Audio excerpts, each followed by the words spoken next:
not be a wrong assumption if we say that Avengers Endgame, with all its superheroes, powered PVR's earnings in the June quarter.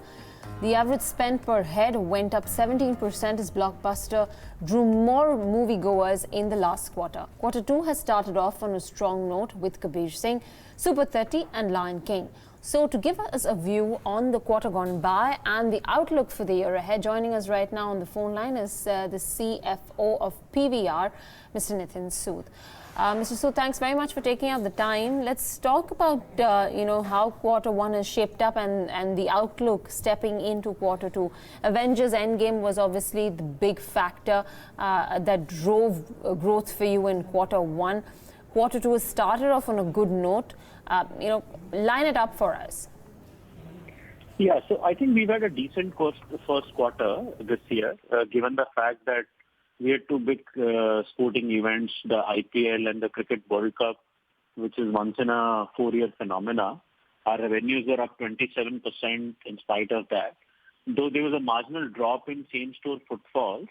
But I guess that will get more than made up in the next two quarters that we have ahead of us. The movie lineup is outstanding, and I think July has been one of the best months of the year till date. I think every single week we have a new film release, which is doing exceedingly well. And August and September also look equally promising. We have some big films, two big films on 15th August weekend. We have a Fast and Furious franchise, Hobbs and Shaw releasing this weekend, and a later end of August we have Saho, which is again a very big film. So movie lineup is looking exceedingly well.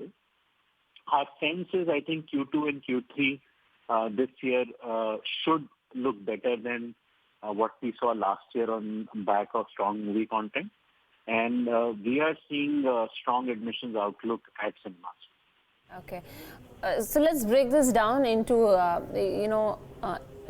SPI growth and ex-SPI PVR growth that we've seen with regards to the overall pickup in volumes and realizations both. How is that stacked up? And what are you doing with regards to maintaining the run rate of the ad revenue growth? Yeah, so if you look at our standalone numbers have also been decently strong, while the EBITDA was flat during this quarter on a standalone basis, largely on account of slight drop in same-store footfalls. I think SPI has pitched in and SPI circuit has been doing exceedingly well. The circuit delivered an operating margin of 24%. And I think the diversity of our locations and the diversity of content mix in the overall portfolio helps us to balance off any ups and downs in movie performance in any specific language. So that's continued to do very well. And I think SPI as a circuit for us will deliver exceedingly well this year. I think we are all set to deliver an operating EBITDA which will be significantly higher than the original estimate when we did the acquisition. So I think overall it's playing out really well. What's the outlook with regards to growing footfalls, occupancy rates picking up? Do you see all of that aiding the numbers going forward? It should. And I think one big factor this year also, apart from admissions, has been that the F&B growth is back, which was muted last year. And advertising growth in Q1 has been very good. Advertising growth, however, we may need to watch out for depending upon how various sectors are going to perform this year. Because advertising is a function of how corporate India spends money on advertising.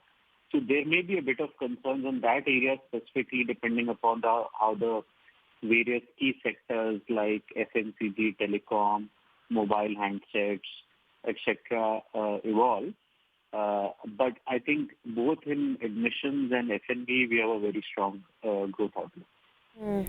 Okay. Screen additions have been happening at a steady pace. You've also, had an enabling resolution to raise up to 500 odd crores for expansion. What is the pipeline like? When do you intend to start building up further with regards to additions of screens, and when do you see you raising this money? Yeah, so we intend to open more than 80 plus screens this year. We have a much higher number of screens which are currently under fit out, but we expect at least 80 plus will definitely open this year.